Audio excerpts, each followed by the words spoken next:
अस्सलामुअलैकुम। Lecture 93 start करते हैं जी, कैप 1 का। होमवर्क में जो क्वेश्चन था उसमें कोई मसला आया? उसमें ये मसला तो नहीं आया कि जनरल फंड जो है वो गिवन था ओपनिंग?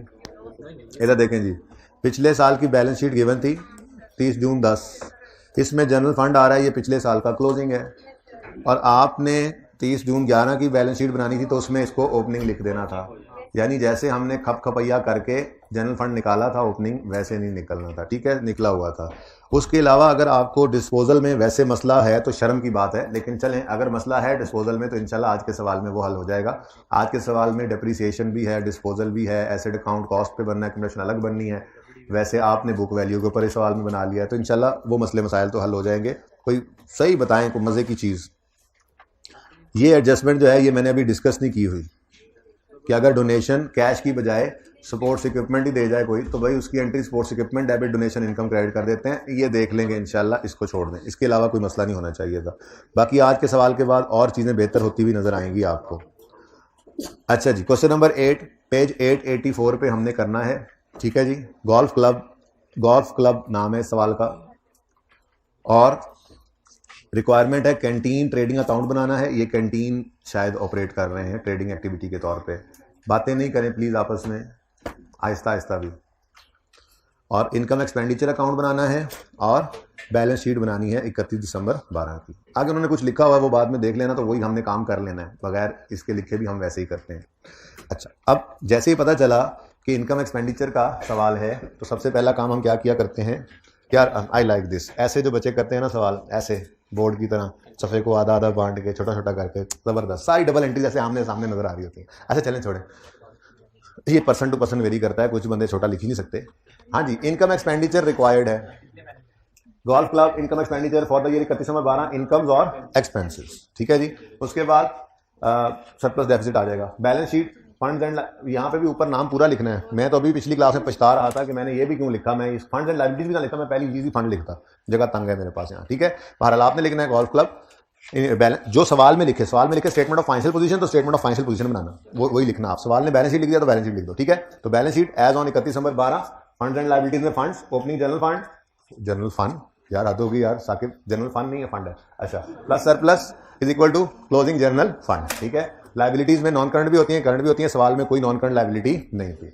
एसेट्स में नॉन करंट भी होते हैं और करंट भी होते हैं। ठीक है, नहीं अच्छा लगता है ऐसे।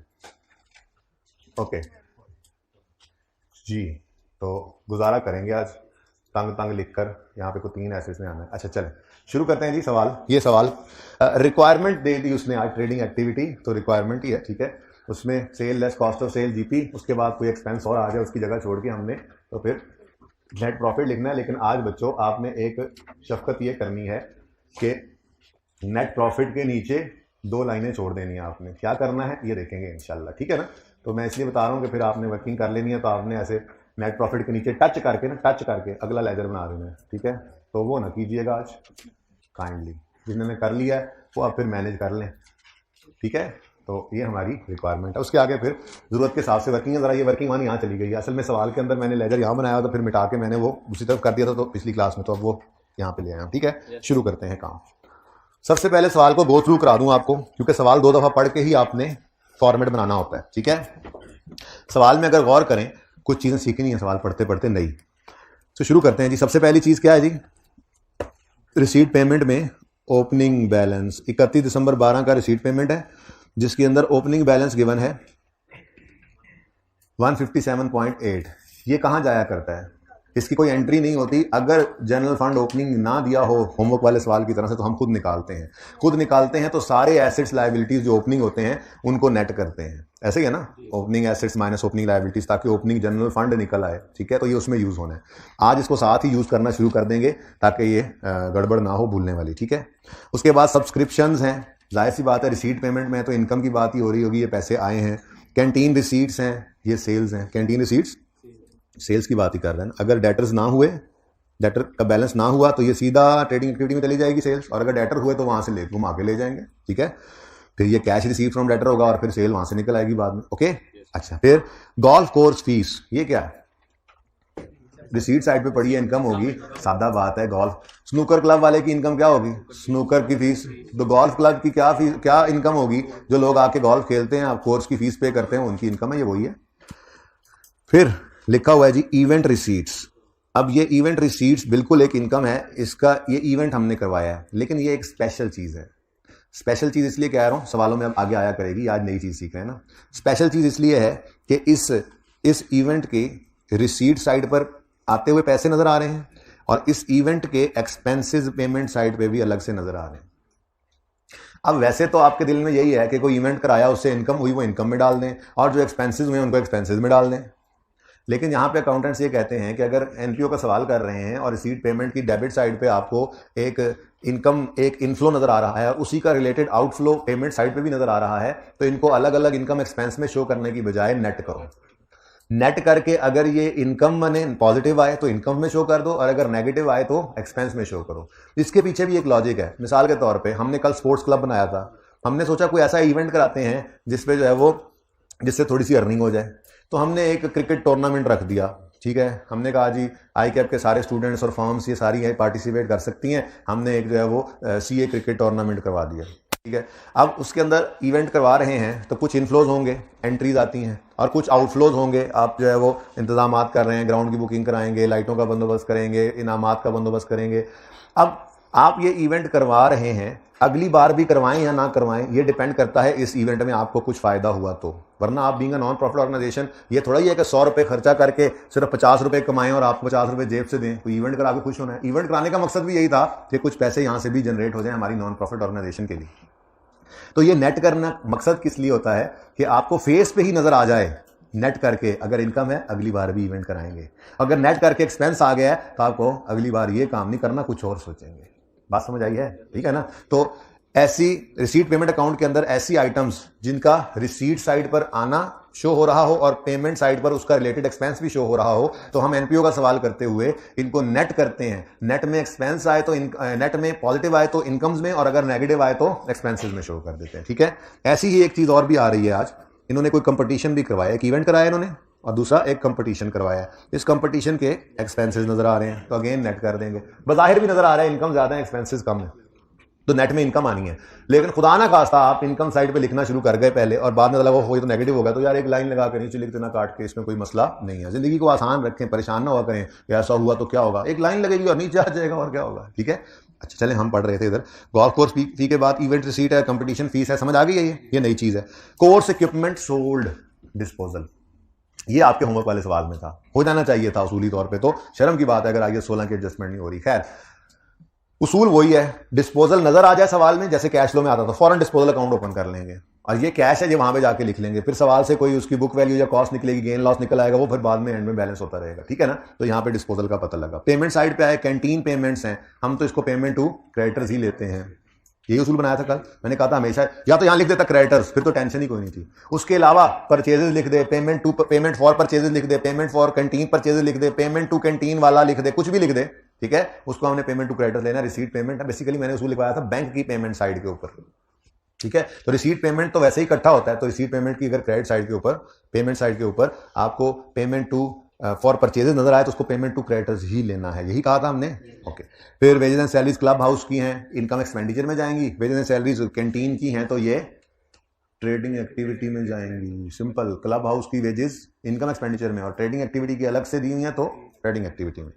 फिर इंश्योरेंस है, इलेक्ट्रिसिटी है, टेलीफोन है, एक्सपेंसेस हैं जी, एक्सपेंसेस हैं, पेमेंट साइड पे आ रहे हैं। लेकिन अगर इनकी कोई एडजस्टमेंट होगी तो लेजर से होकर जाएंगे, वरना डायरेक्ट चले जाएंगे।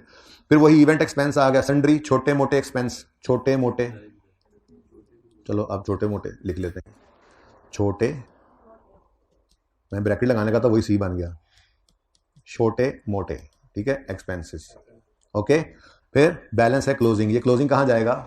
ये बैलेंस शीट में जाएगा। तो जब रिसीट पेमेंट को हम पोस्ट करना शुरू करेंगे ना, तो उसी वक्त इसका कुछ भी नहीं छोड़ना, इसका ओपनिंग जाके जनरल फंड के आगे ब्रैकेट में लिख लेंगे। चाहे ब्रैकेट में पूरा नहीं आना सामान, बाद में वर्किंग करनी पड़े, पर वहां पे पड़ा हुआ ये है कि भूलने नहीं देगा हमें। फिर सारे डेबिट सारे क्रेडिट्स लिखेंगे और एंड पे कैश एंड बैंक भी बैलेंस शीट में लिख कर ही हम इसको साइड पे रखेंगे, वरना इसमें जो है फिर वो रह जाती है, क्योंकि वो आपके सोल्यूशन के अंदर लेजर नहीं बना होता। क्योंकि हमने ये भी उसूल कल बनाया था कि अगर रिसीट पेमेंट इसी तरह मिल जाए कि ओपनिंग डेबिट्स क्रेडिट्स क्लोजिंग बने हो, तो पागल थोड़ी इतना बड़ा लेजर फिर बनाएंगे, इसी को यूज कर लेंगे, जागते रहना। ओके, ये तो हो गया रिसीट पेमेंट। उसके बाद जिन जिन वाला पॉइंट आ गया, जिन जिन, लेकिन जिन जिन वाला पॉइंट आज 2 पॉइंट्स में बिखरा हुआ है, ठीक है। पहले जिन जिन में कुछ है, अकाउंट्स हैं, कैंटीन ट्रेड पेबल है, कैंटीन इन्वेंट्री है, सब्सक्रिप्शन है, telephone due payable, competition expense due payable, expense competition वाला लेजर से होके जाएगा, ठीक है। उसके बाद फिक्स एसेट्स के लिए अलग जिन दिया है, जिन जिन नहीं दिया, सिर्फ जिन दे दिया है, मतलब ओपनिंग गिवन है, क्लोजिंग हम निकालेंगे। मैंने हमेशा असूल ये लिखवाया था आपको, जब ये जिन जिन वाला असूल लिखा था, मैंने कहा था जिन जिन का ओपनिंग या क्लोजिंग हो, जाके देख लो लिखा होगा।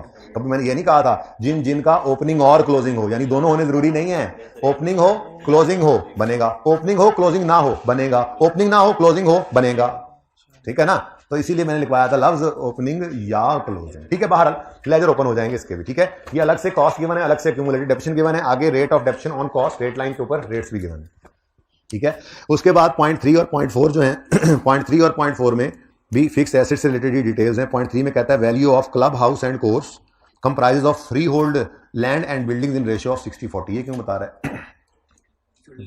लैंड डेप्रिशिएट नहीं होता, तो जो टोटल क्लब हाउस की कॉस्ट है उसका 40% लेंगे, उसको डेप्रिशिएट करेंगे, 60% तो लैंड का पोर्शन है।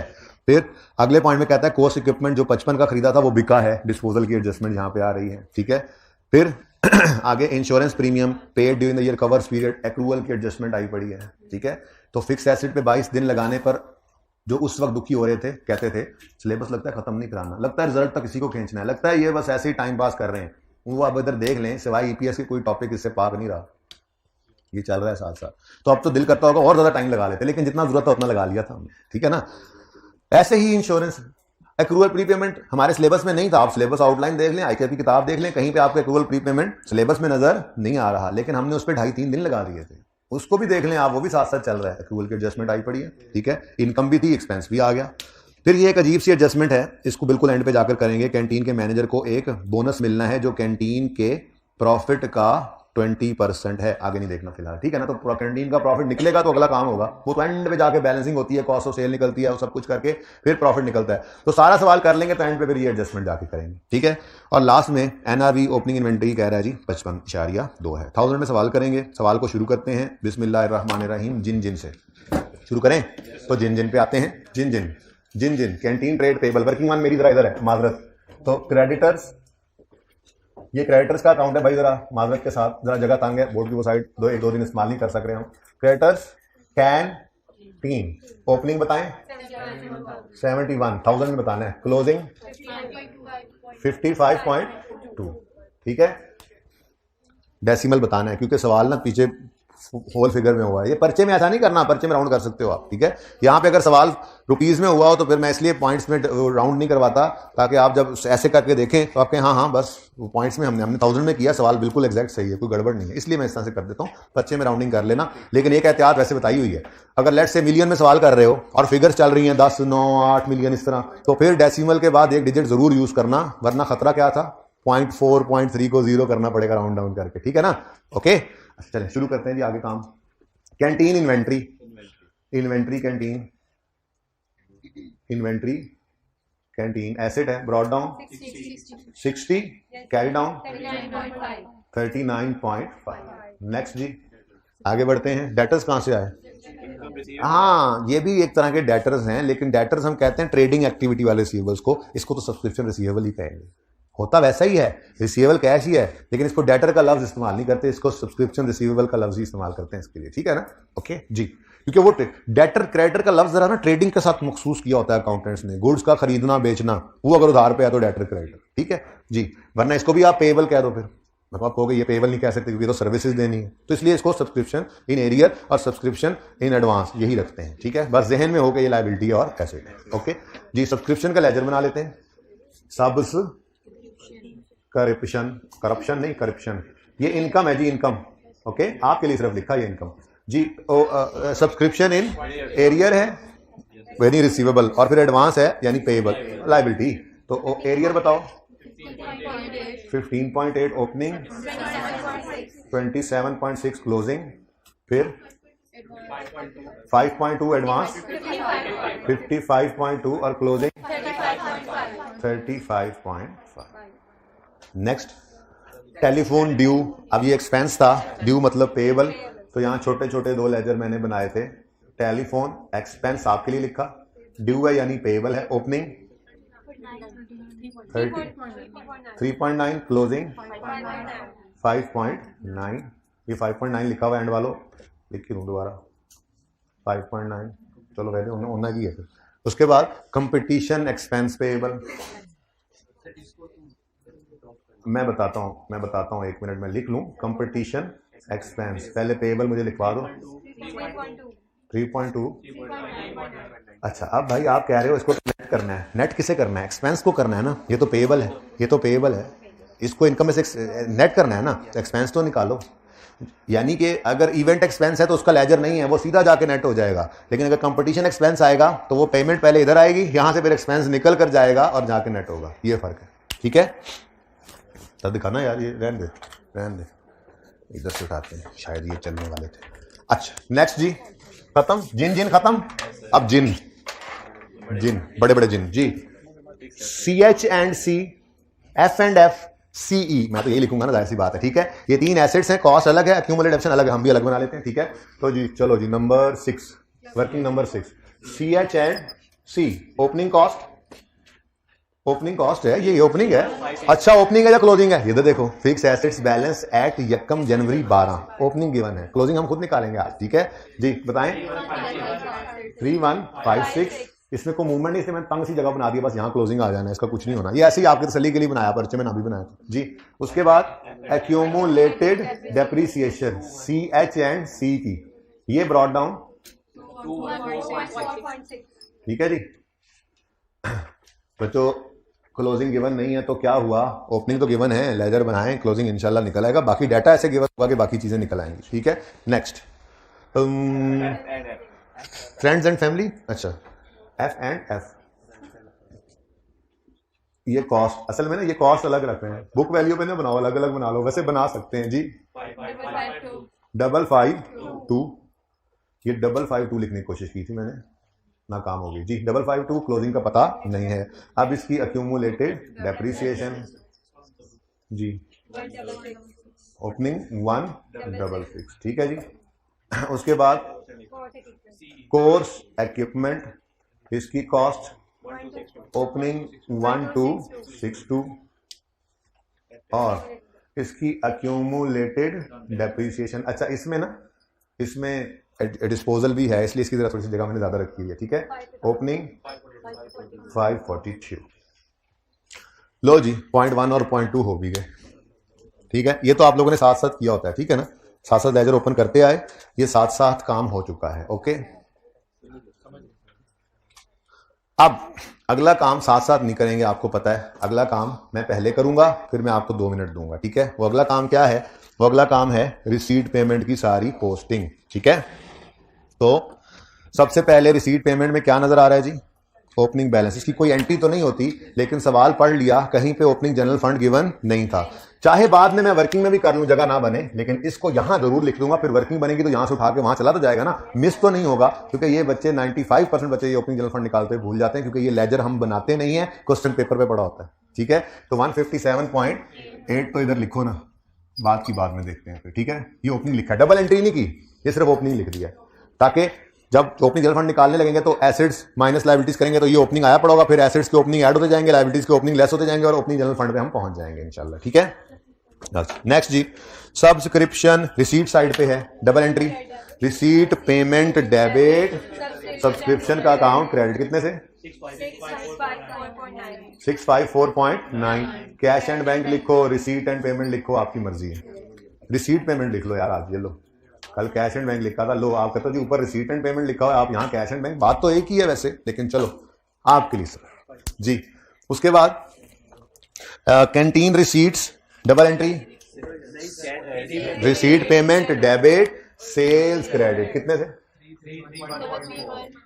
0.4, डायरेक्ट आगे, क्योंकि डेटर का लेजर नहीं था। खुदा ना खासा आगे एडजस्टमेंट में आ जाता है कुछ तो कोई बात नहीं, यहां से काट देंगे और सही वाला लिख लेंगे, मसला क्या है। ये कॉन्फिडेंस जरूर लाओ दिल के अंदर, तरतीब से चल रहे हैं, कोई बाद में बात आ जाती है, कोई मसला नहीं, उसको क्रॉस कर दो, सही एक लाइन गंद नहीं मारना, उसको सफा हस्ती से नहीं मिटाना, एक सादा लाइन जिसमें वो नजर भी आए पहले क्या लिखा हुआ था, कोई मसला नहीं, सादा साफ सुथरी लाइन लगाओ और ऊपर दोबारा लिख दो, ठीक है, इसके नंबर नहीं कटते। Next, golf course fee, income है, कोई लेजर नहीं है, बारोबार golf course fee, golf course fee 284 positive.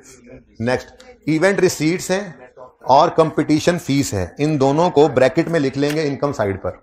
नजर आ गया बज़ाहिर के एक्सपेंस कम है।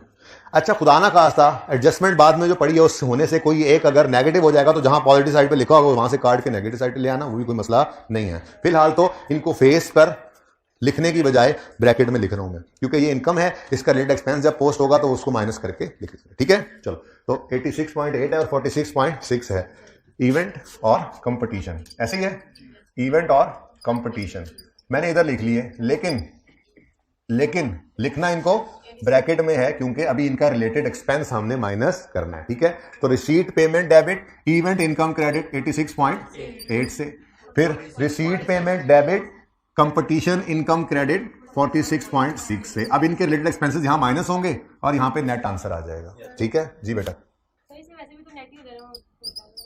हाँ जी, लेकिन हम इसको ऐसे ही करते हैं। किसने सवाल पूछा, ये वजह बताई है, उस वक्त आप शायद 7 वालों से बात कर रहे थे, वजह ये बताई थी कि अगर इसको नेट करने से आंसर पॉजिटिव आता है तो अगली बार भी ये काम करेंगे। इतना कुछ होता है तो फिर फेस के ऊपर नजर आना चाहिए इसको। अगर नेट करने से नेगेटिव आएगा तो हम कहेंगे नहीं जी नहीं, ये काम सही नहीं किया हमने, इसमें तो उल्टा नुकसान हुआ है, अगली बार ये ना करें। इसलिए ये ऐसे ही करना है हमने तो। ठीक है, समझ आइए, लॉजिक समझ आइए जी। Next course equipment sold. अब इसकी जगह कोई नहीं बची थी तो ये मैंने यहां पर बनाया था डिस्पोजल। ये कौन से नंबर पे पहुंच गए हैं, number 7, number 8, number 9, number 10, number 11, तो वो 12 नंबर ठीक बना होगा इसका मतलब। ठीक है जी, तो receipt payment debit disposal account credit कितने से 19.8 से। ऐसे ही करते थे ना, लो ठीक हो गया। ये सब चीजें डेबिट वाली टिक हो गई। अब क्रेडिट की तरफ चलते हैं, कुछ साथ साथ नोट कर रहे हैं, मान नहीं रहे बात। 213 क्रेडिटर को पेमेंट है, एंट्री बोलो क्रेडिटर डेबिट 213 से creditor debit receipt payment credit. ठीक है, कितना आसान काम है ना ये सबसे आसान टॉपिक है कि नहीं है। अब देख लो पास पेपर एडजस्टमेंट में रोज 1-2 बढ़ाऊंगा, मसला कोई नहीं होना इसमें। नहीं है ये आसान बेटा, अभी तक आसान नहीं लगा, ये मुश्किल लगा तो फिर एंजन करनी कर लो। अच्छा वो हाँ जी ऐसे नहीं होता, उधर से हाँ जी कर रहे होते हैं, उधर से ऐसे से कर रहे होते हैं, उस्ताद कंफ्यूज ही रहता है, पता नहीं अब ये हाँ है कि ना है जी। Wages and salaries direct income expenditure में, wages and salaries trading account में। चलो वेजेस एंड सैलरीज एक्सपेंसेस में आए, यहां पे आकर लिखा wages and salaries club house की कितनी है 284, महज एक हसीन इत्तफाक। अच्छा ये salaries debit receipt payment credit. दूसरी सैलरीज किसकी हैं यार, साकिब को बुलाएं, कोई 2 मार्कर जरा मुझे ताज़ा दम कर दें, बहुत खजल कर रहे हैं जी। कैंटीन के खर्चे यहाँ पर जी, wages and salaries canteen 78.9, receipt payment ये एक मिनट जी, expense debit receipt payment credit. अब बोले क्वेश्चन।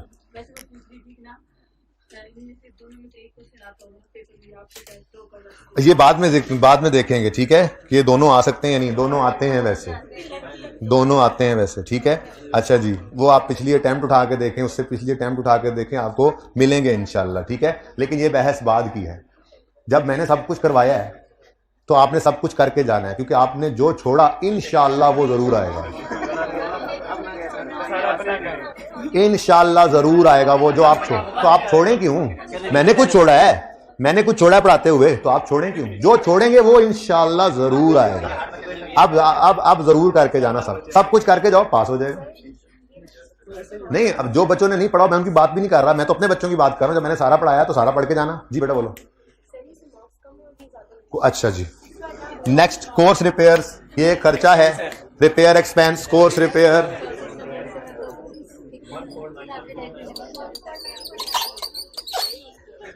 कोर्स फिर भी ऐसे ही है, दूसरा चेक करते हैं। कोर्स रिपेयर एक्सपेंस जी बोलें, पॉइंट लो भाई, कोर्स बात खामोश हो जाएं, कैरिड वे हो रहे हैं ऐसे काम का। एक्सपेंस डेबिट, फजूल सवाल इररिलेवेंट, क्लास के बाद आके कर लेना। Expense debit receipt payment credit, बाद में एंड पे सवाल पूरा नहीं होना, फिर आप लोगों ने कहना हाय अल्लाह समझ ही कोई नहीं आई। इंश्योरेंस के साथ एक एडजस्टमेंट थी, वो कह रहा था कोई एक्रूवल की एडजस्टमेंट करनी, को प्री पेमेंट निकालनी, इसको लेजर में ले जाओ, फिर बाद में देखते हैं एडजस्टमेंट क्या है। तो 72 की एंट्री इंश्योरेंस के अकाउंट के अंदर करेंगे इंश्योरेंस एक्सपेंस डेबिट और रिसीट पेमेंट क्रेडिट। ठीक है, डन। नेक्स्ट है जी इलेक्ट्रिसिटी, टेलीफोन। ये दोनों एक्सपेंसेस में से एक का लेजर है, दूसरे का नहीं है। जिसका लेजर नहीं है वो सीधा बारोबार इलेक्ट्रिसिटी एक्सपेंस इधर आ जाएगा। इलेक्ट्रिसिटी, अब ये मुफ्त के नंबर है, सवाल करते जा रहे हैं, तो इसमें कौन सा ऐसा मसला है कि जो आपको टफ लग रहा है? ये मुफ्त के नंबर, शुक्र करो सवाल इतना लंबा है कि इसमें ऐसे मुफ्त के नंबर है। ठीक है, 4 फिगर्स मुश्किल से निकालने वाली देकर सवाल नहीं करवाया हुआ, बल्कि 14-15 फिगर्स लिख दी हैं, जिसमें से 10 आप लिख लेंगे, आसान जी। 47.3 पॉजिटिव चीजें सोचा करें। इलेक्ट्रिसिटी एक्सपेंस डेबिट और रिसीट पेमेंट क्रेडिट। दूसरा है टेलीफोन एक्सपेंस, टेलीफोन का टेलीफोन नहीं है, टेलीफोन है जी। रिसीट पेमेंट ये कितना है? 19.7 से telephone expense debit, receipt and payment credit. ठीक है जी। उसके बाद इवेंट एक्सपेंस है, इसकी कोई एडजस्टमेंट नहीं है तो ये डायरेक्ट जाएगा। ठीक है, इवेंट। अच्छा, अब वैसे असूली तौर पे एक्सपेंस है, बनता क्या था, है कितना वैसे? 47 ये देखें, एक्सपेंस डेबिट और रिसीट पेमेंट क्रेडिट होना बनता था, लेकिन हमने कहा नहीं, ये वो आइटम है जिससे related income, related expense, receipt payment side पे नजर आ रहे हैं दोनों तरफ, इनको नेट करना है। तो यहां पे नहीं लिखना, ये एक्सपेंस बढ़ाने की बजाय यहां पे इनकम को कम करना। ठीक है, अब एंट्री वही पड़ रही है, एक्सपेंस डेबिट। वो एक्सपेंस डेबिट करने की बजाय हम इनकम डेबिट कर रहे हैं। ठीक है ना, एक्सपेंस बढ़ाने की बजाय इनकम कम कर रहे हैं। ठीक है, तो 47.3 से मैं बोलूंगा वैसे ही एक्सपेंस डेबिट और रिसीट पेमेंट क्रेडिट। अब यहां पे एंड पे फिर एंड पे बैलेंसिंग कर लेना फिर। ठीक है, नेक्स्ट। ओके, नेक्स्ट छोटे मोटे डेबिट और रिसीट, पेट्रोल ही लगा है, छोटे मोटे डेबिट, सन्ड्री एक्सपेंस डेबिट कितना है जी? 15 और रिसीट पेमेंट क्रेडिट। और लास्ट है जी कंपटीशन एक्सपेंस। अब ये भी उसी तरह से चला जाता, रिसीट पेमेंट में और इनकम में नेट हो जाता, लेकिन इसका लेजर मौजूद है, एडजस्टमेंट है, तो वहां से लेकर एक्सपेंस को जाएंगे। ठीक है, तो इसकी एंट्री होगी कंपटीशन एक्सपेंस कितना है? 12। Competition expense debit, receipt payment credit. और लास्ट में रह गया क्लोजिंग, इसको भी नहीं छोड़ना, ये यहीं पड़ा रह जाएगा। घर आ जाओगे फिर याद आएगा, ओए लेजर बनाया नहीं था, क्लोजिंग बैलेंस, तभी तो बैलेंस शीट नहीं टैली हो रही थी, मुफ्त का एक नंबर मिस कर दिया। तो अभी जाके लिख लेंगे हम तो, ठीक है, भूल लेना। तो करंट एसेट्स में कैश एंड बैंक जी, कैश एंड बैंक कितना है जी? चलो 2 मिनट है आपके पास, जल्दी से ये काम कर लें।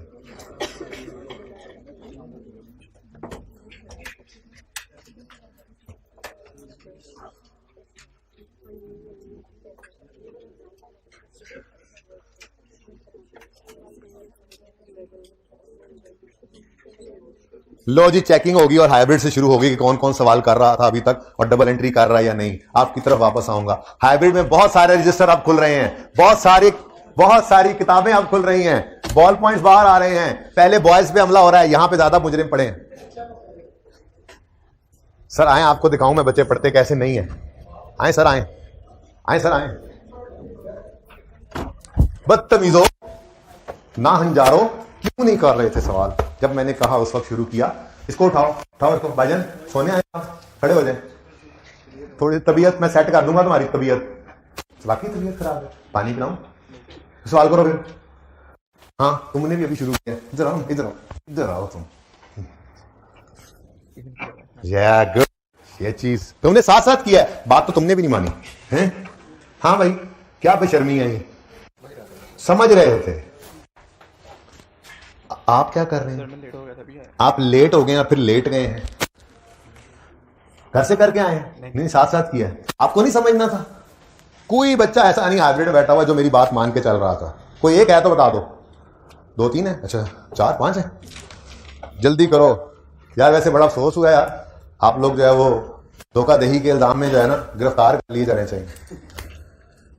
तुम तो हो ही रोज वाले ना, रोज तस्वीर खींच के ले जाते हो, घर जाके डबल टाइम लगाते हो। जो क्लास की एक्टिविटी है क्लास में किया करो, कुछ शर्म होती है, कुछ हया होती है। आपको क्या पता कि क्या होती है? वैसे अफसोस हुआ है आज आके।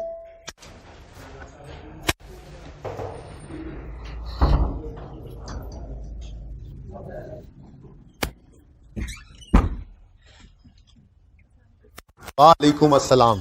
थोड़ा रास्ता बना के रखें, चेकिंग हो रही है। कितने ही रजिस्टर्स आज पहली बार खुले क्लास में?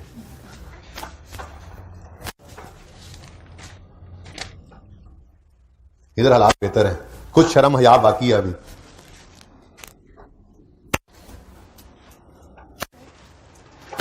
जी बेटा, इवेंट रिसीट और इवेंट पेमेंट को नेट करना है। नेट करके अगर में लिखना है, नेगेटिव आए तो एक्सपेंसिव में, ताकि अगली बार ये डिसाइड कर सके या ना कर। अगर नेट में पॉजिटिव आया तो अगली बार और अच्छे तरीके से करेंगे और इनको फायदा हुआ था। ठीक है, लेकिन ये सिर्फ ऐसे आइटम पे लगाना है जिसकी जो स्पेसिफिकली उसी नाम से रिसीट साइड पे भी नजर आ रहा हो, उसी टाइम उसी नाम से पेमेंट साइड पे भी नजर आ रहा हो। ठीक है, हाँ जी, अभी सवाल शुरू हुआ है ना, अभी सवाल शुरू हुआ है ना। लेजेस कहाँ है? अच्छा ठीक है। क्या? हाँ पिक्चर लेके सर, आप एक मुलाजिम हल कर रहा होता है, 3-4 मुलाजिम कैलकुलेशन कर ले होते हैं, हम तो सिर्फ यहाँ पे इंजॉय करने आते हैं। कहाँ है रजिस्टर? जल्दी बताएं, काम हो रहा था साथ साथ। वालेकुम अस्सलाम वरहमतुल्लाहि वबरकातुहू। ओ भाई, तुम लोग भी कुछ कर रहे हो? हमसायों को सुन सुन के खुश हो रहे थे। अभी तक कितने बच्चों ने डबल एंट्रीज कर ली? बस 2, 4, 10। बहुत अफसोस हुआ, दुख हुआ। हाइब्रिड 1 में जाके बॉयज दिल तोड़ दिया आप लोगों ने मेरा आज।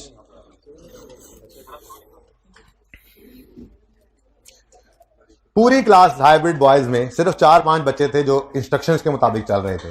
बाकी कोई 5, 7, 10 ऐसे थे जिन्होंने साथ साथ नोट किया कि कहता है तो कहता है, बाद में 10 साथ वाले से गप नहीं लगानी जब उसने टाइम देना है तो। और कुछ ऐसे थे जो कर ही नहीं रहे थे कुछ। ऑनलाइन वाले तो वैसे ही, पता है आपको, पॉज करते हैं, पिक्चर लेते हैं, फिर थोड़ी देर सोते हैं, चाय पीते हैं, फिर वापस आते हैं। ये याद ही नहीं रहता कि चल क्या रहा था। शर्म करो यार कुछ। ओके जी, बस हो गया होगा आपको। कितने बच्चे रहते हैं अभी? जल्दी करें, 1 मिनट है भाई, 1 मिनट बाद में बात शुरू कर दूंगा आगे। 1 मिनट हो गया, माकर आगे। ये चीज ये इतने खतरनाक ना हो कि ऐसे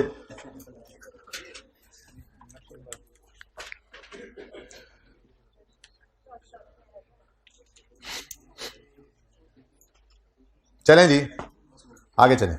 next, the value of club house comprise of land 60, building 40। ये लिखा हुआ है। इक्विपमेंट में डिस्पोजल है ना, तो क्लब हाउस और फिक्सचर एंड फिटिंग, इसकी डेफिनेशन तो निकाल सकते हैं। बहुत सिंपल है, कोई वर्किंग ओपन करने की भी जरूरत नहीं है। अगर क्लब हाउस 3156 की कॉस्ट रखता है, इसमें से 40% बिल्डिंग है, तो वो निकालेंगे। स्ट्रेट लाइन मेथड है, 5% लगाएंगे, डेप्रिसिएशन एक्सपेंस निकल आएगा। उसकी डबल एंट्री पास करेंगे, depreciation expense debit, accumulated depreciation credit. ऐसे ही आसान टॉपिक है ये। तो डेप्रिसिएशन, सुभान अल्लाह, डेप्रिसिएशन कितना है टोटल कॉस्ट? 3156। ये देखे सारे बच्चे, 3156 तो टोटल कॉस्ट है। इसमें से डेप्रिशिएबल है 40%। ठीक है, उसके ऊपर हम लगा देंगे जो भी आंसर आएगा 5%। जी अब बताओ आंसर। 63.12 की डबल एंट्री है, depreciation expense debit, accumulated depreciation credit.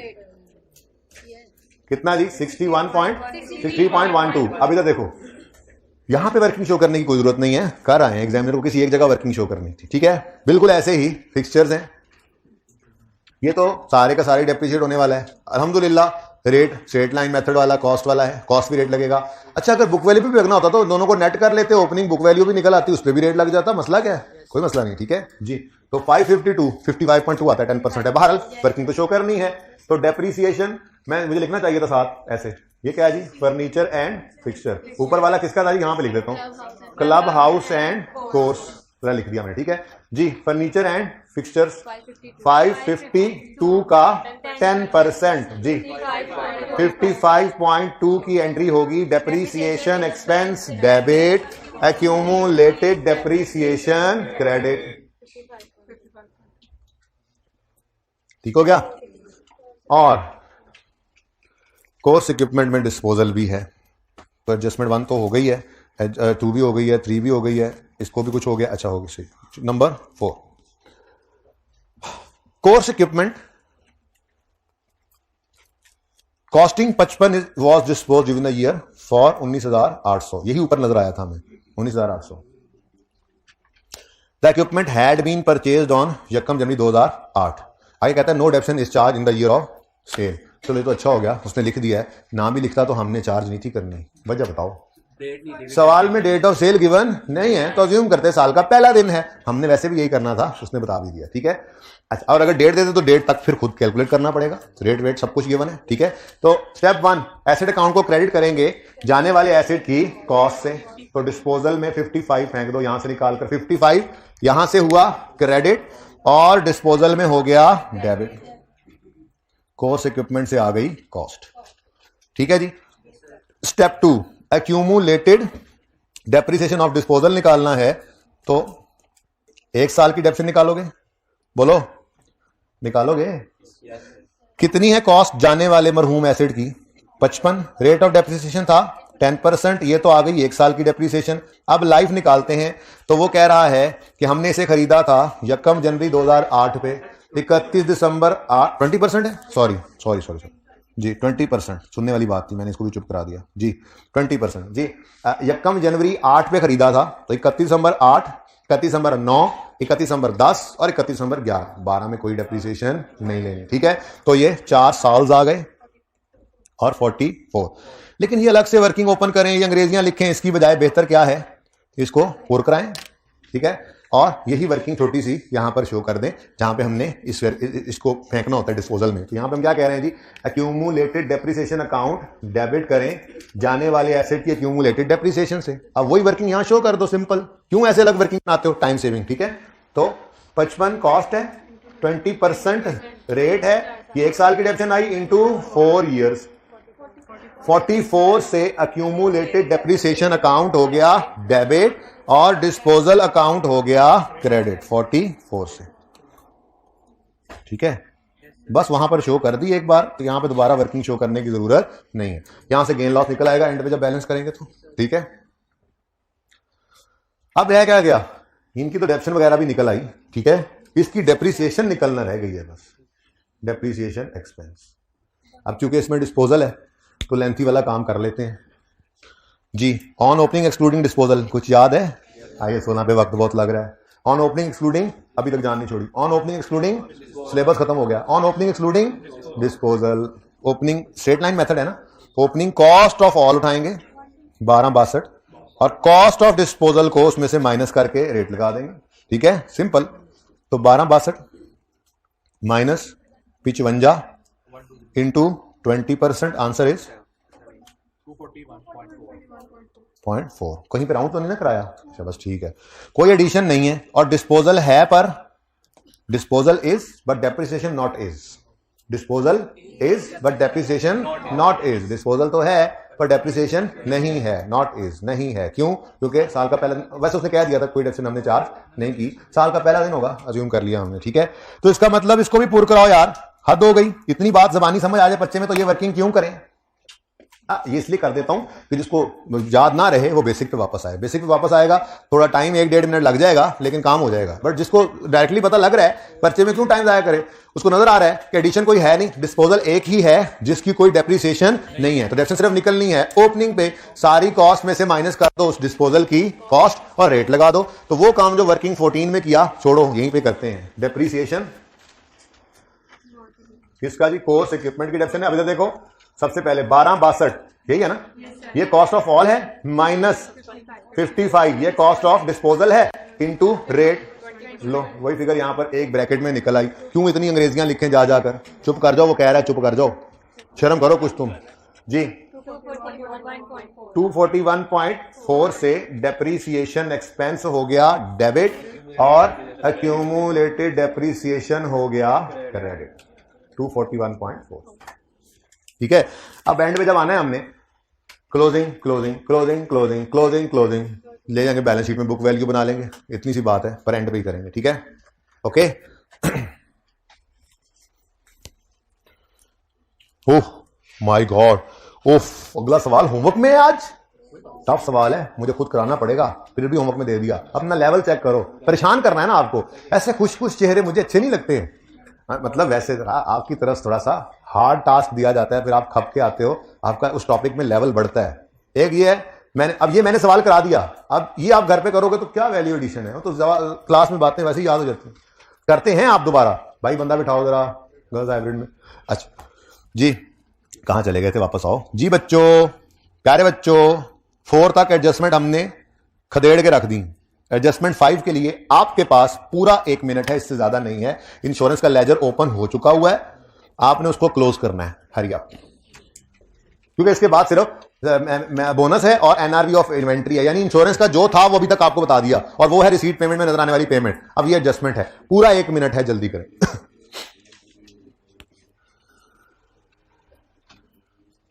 Laser open हुआ है ना, कंप्लीट करो, शाबाश।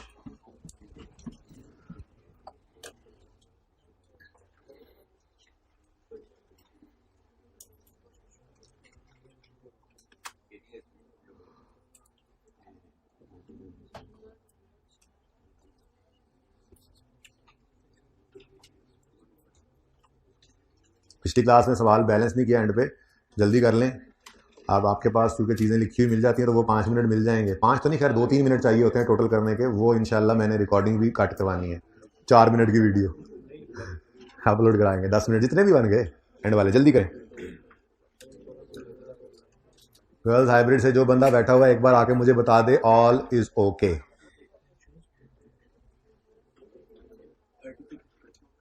चलो यार, 1 मिनट से 2 मिनट हो गए हैं, बस कर दो, बस कर दो। अब किसने बच्चे ऐसे इन्होंने कंप्लीट कर लिया ऐसे, अब बाकी सब इधर देखेंगे प्लीज, बहुत हुआ। The insurance premium paid during the year, हम गए इधर, ये ड्यूरिंग द ईयर का रिसीट पेमेंट था। इसमें हमें ये 72 की फिगर नजर आई और हमने कहा अच्छा इसके बारे में बात कर रहा है, जो पेड ड्यूरिंग द ईयर है। Okay, insurance premium paid during the year यानी 72,000 कवर्स द पीरियड 1 अक्टूबर 12 हमारे साल में से शुरू हो रहा है टू 30 सितंबर 13। अच्छा जी, इसका मतलब ये हुआ कि ये जो 72 है ये तो 12 महीने का है, ठीक है, ये तो 12 महीने का है, जिसमें से 3 महीने हमारे साल में फॉल करते हैं, ये तो एक्सपेंस बन जाएंगे, और 9 महीने क्लोजिंग में प्रीपेड आएंगे टिल 30 सितंबर अगला साल। तो क्लोजिंग प्रीपेड निकालना है। उसने कहा है कि ये 72 12 महीनों को रिप्रेजेंट कर रहा है, तो हमने यहां पे आकर लिखा क्लोजिंग प्रीपेड। प्रीपेड निकलेगा कैसे जी, 72 12 महीनों का खर्चा है, डिवाइड बाय 12 इंटू हमने 9 महीने को एसेट बनाना है 54, ठीक है जी। अब अगर एडजस्टमेंट यहां पे खत्म हो जाती तो बस ये लेजर खत्म था, यहां पे प्रॉफिट एंड लॉस वाली फिगर नहीं, ओपनिंग था कोई नहीं, कैश भी आ गया, क्लोजिंग भी आ गया, एक्सपेंस की फिगर बैलेंसिंग निकाल लेते हैं, ठीक है। लेकिन ऐसा ना हुआ, आज ऐसा ना हुआ। ये एडजस्टमेंट हमने कभी भी इस तरह की नहीं की हुई। तो एक्रूअल की एडजस्टमेंट में भी ओपनिंग, मैं कहता था ना ओपनिंग जब होगा सवाल खुद बताएगा, वरना अज्यूम किया करो कुछ नहीं है, ऐसे ही है ना। आज देखो ओपनिंग के बारे में क्या बता रहा है, कैसे बता रहा है, क्यों बता रहा है। हालांकि ये कह रहा था मैं नहीं बताऊंगा। The premium for the previous year, premium for the previous year, ये भी पूरे पिछले साल का है 48। महंगाई होगी ना भाई, उन्होंने प्रीमियम बढ़ा दिया, ये तो बढ़ता ही रहता है हर साल, वो इंक्रीमेंट आता है, ठीक है। तो प्रीमियम प्रीवियस ईयर का 48 था। अब in the absence of other information पिछले साल का प्रीमियम 48 था, तो ये तो सेम ही बात हो गई, यानी कि पिछले साल भी ऐसे ही 48 पे हुआ होगा, जैसे यहां पर 78 पे हुआ, 72 सॉरी पे हुआ, ये आगे तक गया, ऐसे ही पिछले साल 48 पे हुआ है। वो ये कह रहा है पिछले साल का premium for the year, premium कितना है 48।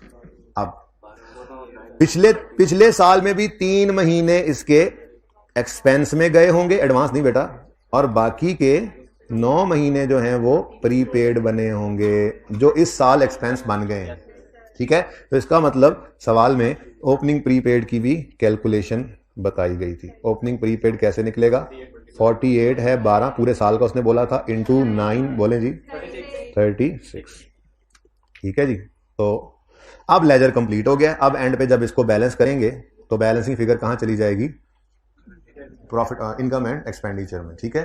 ओ बैलेंसिंग फिगर, ये तो करंट एसेट में जाएगा ही क्लोजिंग, ठीक है। चलो जी, ये एडजस्टमेंट किसी ने नोट करनी हो तो एंड में फिर पिक्चर का टाइम ना मिला तो मुझे ना कहना, मैंने आगे दिखा दिया था। ओके जी, उसके बाद मैंने आपको कहा कैंटीन मैनेजर को तो बोनस तब मिलना है जब कैंटीन का प्रॉफिट निकलना है। कैंटीन का प्रॉफिट निकलेगा जब सारा सवाल खत्म होगा, इसलिए इस एडजस्टमेंट को फिलहाल पेंडिंग कर दो। और नंबर 7 के बारे में बताओ कि क्या कहता है। कहता है जी ओपनिंग स्टॉक की जो एनआरवी है वो 55.2 है, जबकि हमने जो इन्वेंट्री लिखी हुई है ओपनिंग स्टॉक की वो कितनी लिखी हुई है इस, और इन्वेंट्री वैल्यू होती है लोअर ऑफ कॉस्ट, और तो बस इसको काट के यहाँ पे 50, मैं ब्लैक से लिख दूँ, ठीक है, 55.2 ऐसे ही करना है पर्चे में, 55.2 लिख दो, ठीक हो गया जी। एनआरवी लॉस खुद ब खुद चार्ज हो जाता है बेटा जब स्टॉक को छेड़ देते हो आप। आपको पता है स्टॉक ओपनिंग हो चाहे क्लोजिंग हो, जब उसको हिट करते हैं तो सीधा असर कॉस्ट ऑफ सेल पे जाता है और फिर प्रॉफिट पे जाता है। तो ये ना सोचना एनआरवी लॉस की एंट्री तो की ही नहीं, जब आपने स्टॉक को बदल दिया है तो कॉस्ट ऑफ सेल तो बैलेंसिंग नहीं निकालनी। अगर पहले यहाँ 60 था तो कॉस्ट ऑफ सेल ज्यादा निकलनी थी, यहाँ पे फिगर कम हो गई तो balancing figure cost of sale कम निकलेगी, यानी इसी अमाउंट से कम निकलेगी, मतलब सॉरी बढ़ जाएगी, मतलब कॉस्ट ऑफ सेल को आपने लॉस चार्ज कर दिया है। इसको यहां से कम किया तो ये बढ़ जाएगी ना, ऑपोजिट साइड है, सॉरी, ठीक है। ये यहां पर कम हुआ, मिसाल के तौर पे सिर्फ यहीं पर बैलेंसिंग निकालो, अगर 60 और 39 का बैलेंसिंग निकालो, वैसे ही थोड़ी देर के लिए 60 और 39.5 बैलेंसिंग क्या निकलता है, वैसे ही मैंने कुछ नहीं डाला, कितना है जी 20.5, लेकिन आपने 60 को काट कर किया 55, अब बताओ, हाँ ये कम किया, कॉस्ट ऑफ सेल कम होती नजर आ रही है। पूरी कहानी नहीं है, पूरी कहानी तब आएगी जब यहां परचेजेस भी आ जाएंगी, लेकिन कम ही होना बनता है क्योंकि ये क्लोजिंग स्टॉक नहीं है। क्लोजिंग स्टॉक बढ़ता था तो प्रॉफिट बढ़ता था, क्योंकि बीच में जो कॉस्ट ऑफ सेल थी वो कम होती थी। फिर मैंने कहा था ओपनिंग का इंपैक्ट ऑपोजिट होता है, अगर ओपनिंग स्टॉक बढ़ेगा तो प्रॉफिट कम होना है। उसकी वजह यह है कि ओपनिंग स्टॉक प्लस होने वाली चीज है, ये कॉस्ट ऑफ सेल को बढ़ाता है। तो जैसे ही हमने ओपनिंग को कम किया यहां पे फिगर बैलेंसिंग कम आई, तो वो क्लोजिंग पे तो सोचते नहीं है। तो बाहर ये बात सिर्फ इसलिए बताइए कि आपके ज़हन में ये आए हमने लॉस चार्ज नहीं किया। मैंने कहा स्टॉक को छेड़ने, अब देखो ना सोच से परेशान हो रहे हो, ओपनिंग जो आ गया, स्टॉक को छेड़ना है उसका सीधा इंपैक्ट किस पे पड़ना है, कॉस्ट ऑफ सेल पे। अगर लॉस बढ़ना है, कॉस्ट ऑफ सेल ने बढ़ना है तो वो खुद ब खुद बढ़ जाएगा, कम होना है तो खुद ब खुद कम हो जाएगा। आप इस मुसीबत में पड़े तो फिर ऐसे ही परेशान होंगे, ठीक है ना, क्योंकि हमने कॉस्ट ऑफ सेल यहां पे बैलेंसिंग निकालना है। तो क्लोजिंग स्टॉक में एडजस्टमेंट है तो उसको सही कर दोगे, ओपनिंग में एडजस्टमेंट तो उसको सही कर दोगे, जो इंपैक्ट प्रॉफिट पे या कॉस्ट ऑफ सेल पे पड़ना है वो इंपैक्ट ऑटोमेटिकली पड़ जाएगा, लंबी सोचने की जरूरत नहीं, ठीक है। ओके चलें जी, ये एडजस्टमेंट तो इतनी सी थी, बस पूरा करेंगे ना, यहां परचेज आएगा, यहां बैलेंसिंग फिर आएगा तब जाके, ठीक है। चलो जी, अब सवाल में सिर्फ बोनस रह गया है, सर्फ एक्सेल तो सारा हो गया है, अब बोनस तो सिर्फ तब आएगा जब सारा सवाल हो जाएगा। तो अब 1 बाय 1 सवाल को बैलेंस करना शुरू करते हैं ताकि एंड हो, यहां प्रॉफिट निकले मुआ और फिर उसमें से बोनस माइनस करके सवाल खत्म कर दे, ठीक है। तो बैलेंस पिछली क्लास में नहीं करवाया, हो सकता है आपकी क्लास में भी, क्योंकि मैंने वो बोनस वाली एडजस्टमेंट समझाने आराम से समझाइए, ठीक है ना। बैलेंसिंग क्या है उसका टोटल करो, यहां बैंक को टोटल करो। अब ये काम भी आपसे ना हो तो फिर अच्छा जी, एक मिनट, ब्लू मार्कर तो निकालने दें, बैलेंसिंग करनी है हमने। इन्वेंट्री के पास है, इसने कहा जी अभी हम माजरत खां हैं कि हमारे पास आपकी मतलूबा फिगर मयसर नहीं है। आगे बढ़े, सब्सक्रिप्शन ने कहा बिस्मिल्लाह, यहां पर इनकम आएगी। अब मैं वो पूरा नहीं लिख रहा, सब्सक्रिप्शन इनकम एक्सपेंडिचर, आपको पता ही है इनकम ने कहां जाना है, इनकम एक्सपेंडिचर में, ठीक है। और ये कौन सी इनकम है, सब्सक्रिप्शन इनकम है, बोलो 686 इतनी तंग जगह पे गलत नहीं लिखवाना प्लीज जी, 690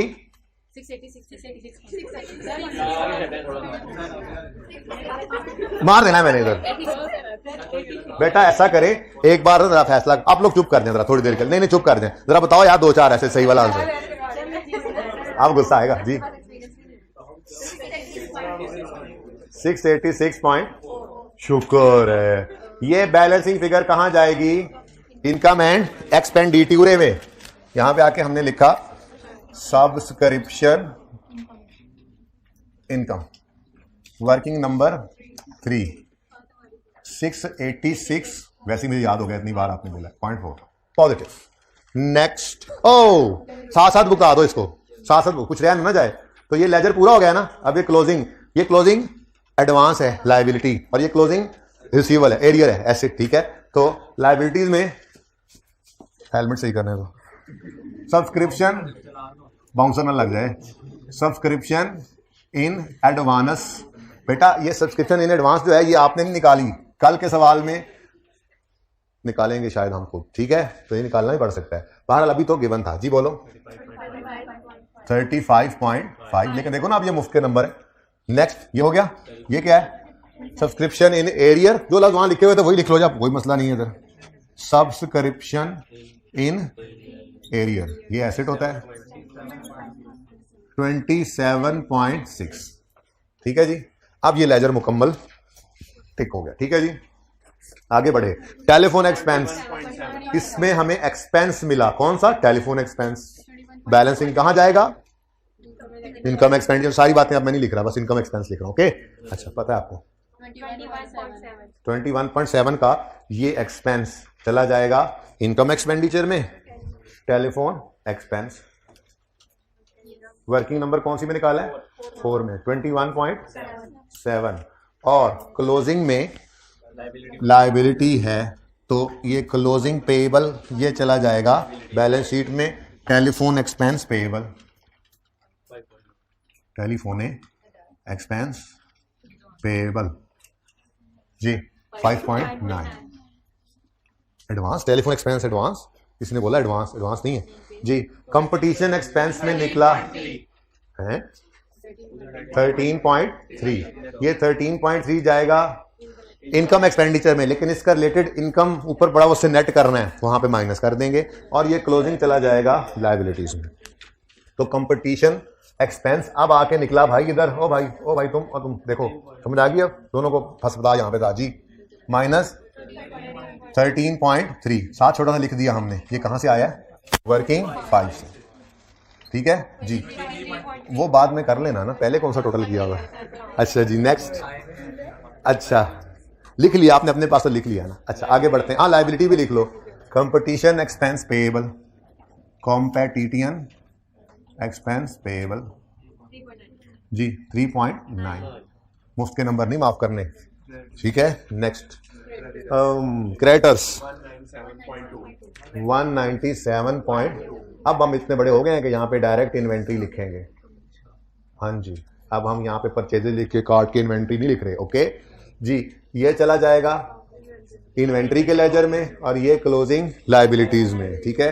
तो इन्वेंट्री के लेजर में 197.2 आया क्रेडिटर्स में से, वर्किंग नंबर 1 बताना है एग्जामिनर को कहां से आया ये, ठीक है।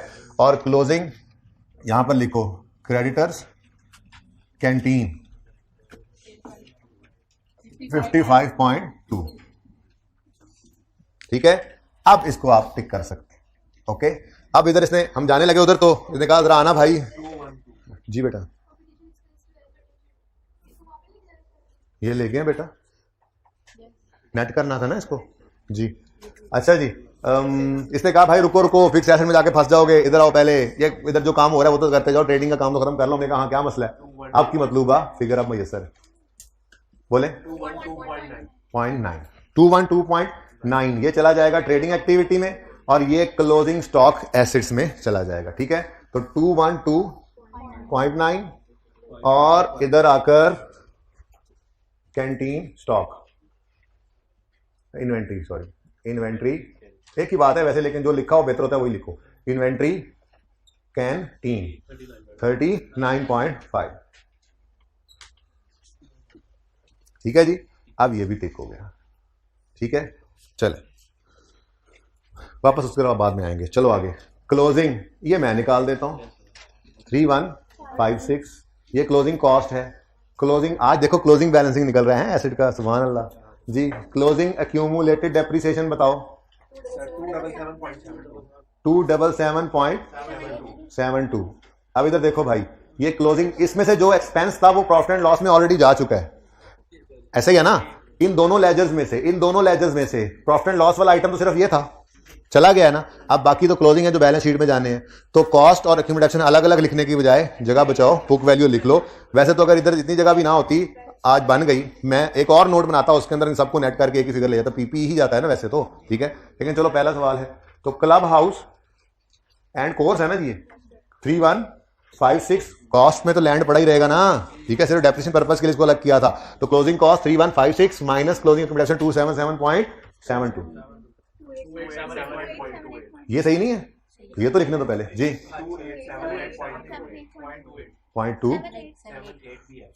2878.28। अच्छा शुरू से लिखते हैं 2878.28। अच्छा इधर ना आपने ऐसे लिख लेना है। वर्किंग नंबर कौन सा है, कॉस्ट की वर्किंग कौन सी है सर, खुद देखे ना 6 और 7। बड़ी मेहरबानी आपने बताया, ये ऐसे लिख लेना। अब मैं एक के ऊपर लिख रहा हूं, बाकियों पे जगह नहीं है मैं लिखूं, ठीक है, रेफर कर देना है। ओके नेक्स्ट, आगे बढ़े आगे बढ़े। मेरे वाला काम मैं खुद कर लेता हूं, मुश्किल काम मैं किया करता हूं, आपको पता है हमेशा मुश्किल कैलकुलेशन मुझे शौक ही बड़ा, मतलब मेरी हॉबी है मुश्किल कैलकुलेशन ऐसे करना। ये जी ये मैंने कर दिया।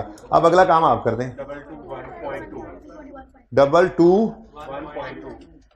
1.2 ये क्लोजिंग्स हैं, ये क्लोजिंग्स ले आओ इधर। FNF है, क्लोजिंग कॉस्ट बताएं 552, यानी ये कॉस्ट वाले लेजर पहले दोनों बनाने की भी जरूरत नहीं थी, खैर चलो बनाए हमने। माइनस 221.2 330.8, ठीक है, फिर भी बहुत सारे सिफर बच गए हैं हमें, ठीक है ना जी। उसके बाद 1207, आसान कैलकुलेशन तो आप ही करते होते हैं। क्लोजिंग जी 739.4। ये सिर्फ अब क्लैरिकल काम ही था, इतना टाइम लग गया हमें, ठीक है जी। कोर्स इक्विपमेंट जरा जगह तंग है जी, बोलें 1207 माइनस 730.4 467.6। भाई गुस्सा कर गया, कैलकुलेटर निकाल लिया इसने तड़ाक तड़ाक जी। हाँ जी ये सारे लेजर तो हो गए, अभी कुछ लेजर इधर भी पड़े हैं, भूल ना जाना उनको, जगह नहीं बची थी। 12 और 13 भी आपके अपने ही हैं, पराए नहीं हैं। बैलेंसिंग गेन आ गया जी, इधर गेन जाएगा इनकम एक्सपेंडिचर में, कितना है 8.8 जी। बाकी इसका क्लोजिंग तो कोई होता नहीं है, तो ये बस 8.8 का गेन है, तो यहां पे आ जाएगा gain on disposal. Working number 12 8.8, ठीक है जी। उसके बाद इंश्योरेंस एक्सपेंस का लेजर है, इसमें एक्सपेंस की फिगर बैलेंसिंग आ गई इस तरफ आज 54, महज एक हसीन इत्तेफाक, नीचे भी 54 पड़ा है, ठीक है। ये एक्सपेंस की फिगर चली जाएगी इनकम एक्सपेंडिचर में, ये क्लोजिंग प्री पेमेंट बन जाएगी लायबिलिटीज में, हद हो गई, प्री पेमेंट एसेट में आता है जी। इंश्योरेंस एक्सपेंस वर्किंग नंबर 13 में निकाला आपने 54, और प्रीपेड इंश्योरेंस भी 54 है, और ये भी सवाल में गिवन नहीं थी आज, ये वर्किंग 13 में आपने, ठीक है ओके। लो जी अब रह गया सिर्फ एक काम, और वो है ट्रेडिंग अकाउंट जी। जीपी 118.5 39.6। अब इधर देखो भाई, यहां से आगे एक छोटा सा कॉन्सेप्ट है, 5-7 मिनट में तसल्ली से समझाऊंगा, है इंट्रो वाला, लेकिन मुझे पता है फिर कितनों को पता होना है। तो इंट्रो में फाइनल अकाउंट्स किया था ना, वो फाइनल अकाउंट्स के अंदर, ये नई वालों के लिए मैं करवा रहा हूं, वरना करवाता ही ना, ठीक है ना सही बताया करें कि किया हो या नहीं, मैंने तो करवाना ही है। अच्छा आप देखें, नेट प्रॉफिट है, और ये नेट प्रॉफिट बिफोर बोनस है, before bonus to manager. Less होना है इसमें से बोनस जो मैनेजर को देना है, और इसको लेस करने से जो आंसर आना है वो फिर होगा नेट प्रॉफिट आफ्टर बोनस, जिसको फिर हम ले जाएंगे इनकम एंड एक्सपेंडिचर में, ठीक है। बस इतना सा काम रह गया सवाल में। अब एक मसला होता है, वो क्या होता है वो पहले देखते हैं इधर। यह है scenario 1, normal, manager is entitled to a bonus of 20% of the profit before bonus. सवाल में क्या लिखा है वो मत देखो, पहले यहां देखो। यहां तक हम पहुंच चुके हैं, ठीक है, यहां तक हम पहुंच चुके हैं। ये 39.6 नजर आ रहा है ना। अब सवाल में अगर एडजस्टमेंट ऐसे लिखी हो, सवाल में अगर एडजस्टमेंट ऐसे लिखी हो, manager is entitled to a bonus of 20% of the profit before bonus, तो ये तो बहुत सिंपल कैलकुलेशन है मेरे ख्याल से। हम तो क्या कहेंगे सिंपली, अच्छा जी 39.6 का 20% ये मैनेजर का बोनस है, कितना बनता है 7.9, बस 9, ठीक है। ये कौन सा सही वाला सवाल है, अच्छा जी बोनस बाद 31.68 7, अच्छा ऊपर जो 9 लिखा हुआ। अब सुनो ये कब है? ये तो वो है जो इंट्रो में भी शायद आपको आसान लगती हो एडजस्टमेंट, कि प्रॉफिट बिफोर बोनस आपके पास है और सवाल कह रहा है कि मैनेजर को हमने 20% ऑफ द प्रॉफिट देना है बिफोर बोनस। तो प्रॉफिट बिफोर बोनस कौन सा है? 39.6, इस पे लगाओ 20%, 2 बोनस हो, चलो अल्लाह खैर चलो, ठीक है। लेकिन कभी कभार ऐसा होता है, ये 39.6 पे पहुंच जाते हैं और फिर सवाल लिखता है manager is entitled to a bonus of 20% of profit after bonus. यानी वो ये कह रहा है कि हमें इस बोनस का 20% मैनेजर को देना है, जो कि ये आएगा। तो सवाल हो गया, देखो ये सूरत हाल है, बात समझे हो? वो क्या कह रहा है, 20% इस पे नहीं लगाना, 20% लगाना है जो उसके बाद वाली फिगर ने आना है। हद हो गई यार। तो अब देखो करना क्या है, इधर देखो, हम इसको जरा थोड़ी देर के देखना, जरा इसको अज्यूम कर लेते हैं x, ठीक है। तो 20% ऑफ x क्या बनेगा? 0.2x बनेगा। ये लॉन्ग कट है, ये इसलिए करवा रहा हूं कि अगर कभी भूल जाओगे फॉर्मूला, जो अभी फॉर्मूला लिखवाऊंगा, एक फॉर्मूला छोटा सा, सब काम हो जाएगा, लेकिन फिलहाल लॉन्ग कट कॉन्सेप्ट के लिए। तो 0.2x ये माइनस होगा ना, तो ऊपर क्या पड़ा हुआ है 39.6। अब इससे आपकी वो QM वाली, QM तो पढ़ा ही होगा, वो QM वाली, अच्छा QM जिन्होंने नहीं पढ़ा उनका एग्जाम्ट होगा, एग्जाम्ट होगा तो रियाजी पढ़ी होगी, इक्वेशन बनानी, ठीक है। अब इक्वेशन बन गई है, रियाजी नहीं पढ़ी तो फिर QM जरूर पढ़ी होगी, QM पढ़ी होगी तो ये किया होगा, माफी नहीं है लेकिन मैं फिर करवा रहा हूं, इक्वेशन बन गई है सिंपल। वो कह रहे हैं जी 39.6 minus 0.2x is equal to x होता है। अब x के लिए इसको सॉल्व करें और भेज दिया, बस सॉल्व कर दो। सर ये भी हमें नहीं पता भाई, 0.2x इधर आएगा प्लस हो जाएगा, तो 1 प्लस 0.2x 1.2x हो जाएगा, x इधर रह जाएगा, 39.6 को डिवाइड करोगे 1.2 से, हद हो गई 33। अब ये 33 जो है ये हमने निकाला है प्रॉफिट आफ्टर बोनस। ये हमने देखो कैलकुलेट किया कितना जी, ये इस वर्किंग से निकला है बड़ी मुश्किल से। अब जब ये निकल आया तो हमने कहा चलो जी इस 33 का 20% कितना बनता है 6.6, ये दे दो मैनेजर को। और देखो सही भी निकला है, पता लग गया ना, 39.6 में से 6.6 माइनस 33 आता है, ठीक है ना। लेकिन इतना टाइम पर्चे में नहीं होता कि ये सारा काम करें, ये लॉन्ग कट है। ये तब है जब फॉर्मूला भूल जाओ। एक छोटा सा फॉर्मूला लिखो, लिखो क्या बाद में नोट कर लेना। फॉर्मूला क्या है, अगर तो बोनस निकालना था सिंपल वाला, तो हमने क्या कहा था, प्रॉफिट बिफोर बोनस पे रेट लगा दो। लेकिन अगर कभी वो यूं कह दे कि बोनस की परसेंटेज लगाओ उस प्रॉफिट पे जो बोनस के बाद वाला होना है, तो फॉर्मूला कुछ ऐसे होगा। बोनस कैसे निकलेगा, नेट प्रॉफिट बिफोर बोनस, जो प्रॉफिट पड़ा है बस वही पकड़ो, net profit before bonus into bonus percentage divided by 100 plus bonus percentage. ये फॉर्मूला नहीं लगाना तो फिर लॉजिक दे दिया वैसे किए जाना हमेशा, ठीक है। अब चेक करते हैं, ये लॉन्ग कट जो है ना, ये लॉन्ग कट और ये शॉर्ट कट, इनके दरमियान में और है, ठीक है। अब और की तरफ आ गए, बोनस जी मैंने फॉर्मूला देख लिया जी, फॉर्मूला मुझे आता है जी, प्रॉफिट बिफोर बोनस पर 20 डिवाइडेड बाय 120 मल्टीप्लाई कर दो। आंसर बताओ जरा भाई, ये पेन चेंज कर देना भाई साकिब। 120 जी 6.6, देखो डायरेक्ट आ गया 6.6, ठीक है। ये फॉर्मूला से आ गया और यहां पे हमारे पास 33 बच गया। ये हमारे सवाल का सिनेरियो था। तो इसकी ये तस्वीर आप इकट्ठी खींच लें आप बेशक, ठीक है। देखें जी, एक तो है नॉर्मल सिनेरियो कि इसी प्रॉफिट की परसेंटेज चाहिए होगी, तो आसान है। लेकिन कभी जो यूं कह दे कि परसेंटेज लगाओ उस प्रॉफिट पे जो अभी हमारे सामने ही नहीं है, तो या तो लॉन्ग कट करके ये काम करो या फिर शॉर्टकट आपके सामने, ठीक है। तैयार जाओ।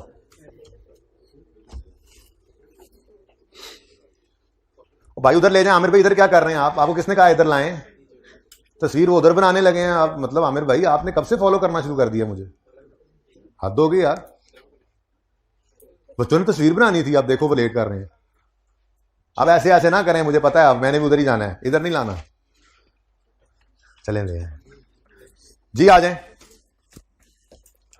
अच्छा बच्चों, अब ये हमारे सवाल का केस था, बल्कि वापस आए मैं सवाल में केस तो पढ़ा दूं। ये तो हो गया ना, पूरी बात हो गई, ठीक है। ऐसे इंट्रो वाला कॉन्सेप्ट पढ़ाना पड़ा। Canteen manager is entitled to a bonus equal to 20% of canteen profits after charging his bonus. ये मुसीबत थी असल में। तो यहां तक तो हम पहुंच चुके थे, ठीक है। अब सवाल में क्या करेंगे, इसी प्रॉफिट को पकड़ लेंगे 39.6, इसको bonus percentage divided by 100 plus bonus percentage कर देंगे और ये आ जाएगा। अब मेरा पहला सवाल, क्या ये बोनस हमने पे कर दिया है इसको? अगर पे किया होता तो रिसीट पेमेंट में नजर आता। वो कह रहा है कि वो एंटाइटल हो जाएगा, अभी पेमेंट नहीं की तो इसलिए डबल एंट्री में कैश रिसीट पेमेंट में क्रेडिट नहीं हो रहा, पेएबल क्रेडिट होगा। डबल एंट्री तो करनी है ना, ये हमने अभी अभी निकाला तो पूरी एंट्री करो। बोनस एक्सपेंस डेबिट, जहां होना था वहां कर दिया। Bonus expense debit, bonus payable credit. ठीक है, इसको रिक्वायरमेंट ए से कह दो कि हमने वहां से निकाला है 6.6। ठीक है, चाहिए चले, यही है बस, और तो कुछ नहीं, ऊपर कुछ नहीं छोड़ा हुआ। ठीक है जी, और ये प्रॉफिट अब कहां चला जाएगा? ये प्रॉफिट इनकम एक्सपेंडिचर में आ जाएगा। प्रॉफिट फ्रॉम ट्रेडिंग या कैंटीन प्रॉफिट, कुछ भी लिख लें, वर्किंग नहीं है, रिक्वायरमेंट है 33। ठीक है जी। अच्छा जी, अब यहां से रिकॉर्डिंग शुरू करनी है भाई, नोट कर लें। चले जी, अब टोटल्स जल्दी से। 39.5, 33.3 और यहां पर 153.38। जरा चेक करें जी, 2-3 बच्चे इसकी गवाही दे दें। ये ही सरप्लस आया है, डेफिसिट तो नहीं है, सरप्लस है ना?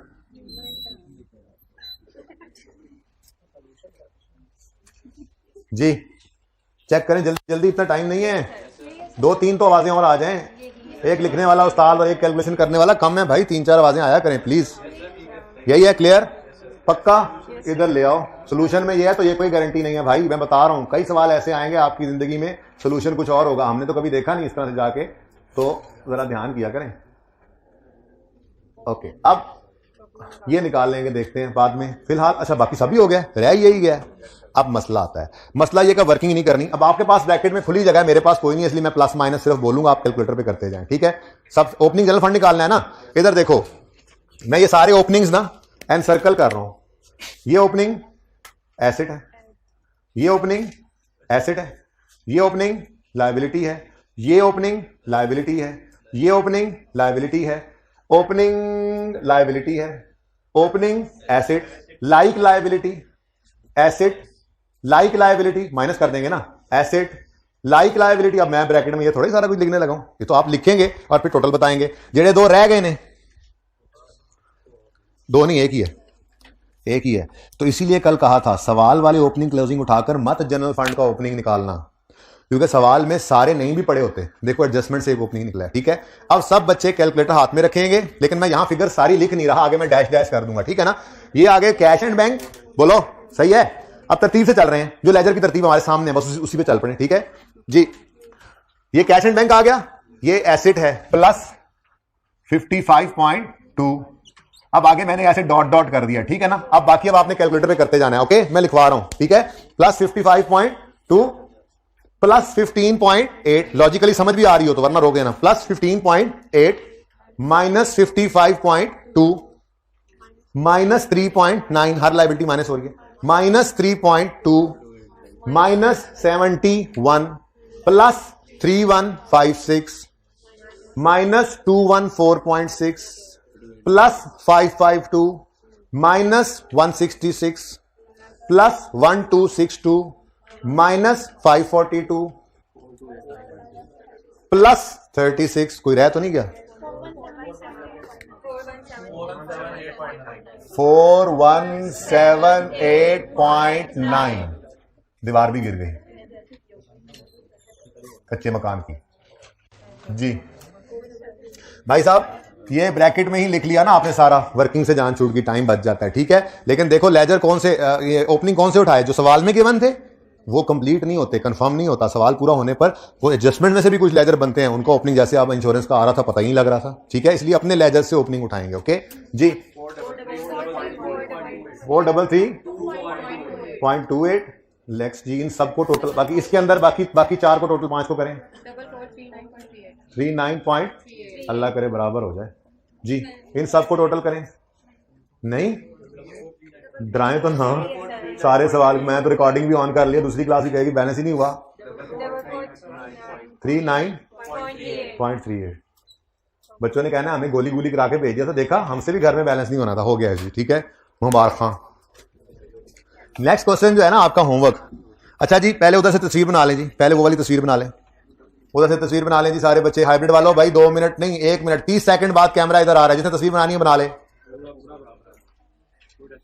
वो फर्क इसीलिए नहीं डाला ना, फिर आपने कहना था कोई गलती होगी, पॉइंट्स का फर्क इधर उधर हो गया, आप सर में गोली करा रहे हैं इसलिए मैंने पॉइंट्स लगाए। सर उड़ा देते हैं इसका जी। आ जाए इधर, अब नहीं तस्वीर बनाई किसी ने तो उसका कसूर है। क्यों नहीं, क्यों इतनी देर लगा रहे हैं? ले आए आमिर भाई, ले आए, सुते रहने ने। हाइब्रिड गर्ल्स खास तौर पे जल्दी से पिक्चर ले लिया करें वहां पे।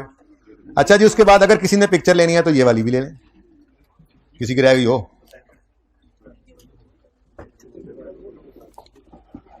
अब कहां मैं छुपूं, वैसे हूं तो स्मार्ट सही, लेकिन उसके बाद ये वर्किंग्स भी हमारे सवाल का हिस्सा थी, सिर्फ 12 और 13। नीचे वाली वर्किंग्स तो मैंने करवाई नहीं, शॉर्टकट था।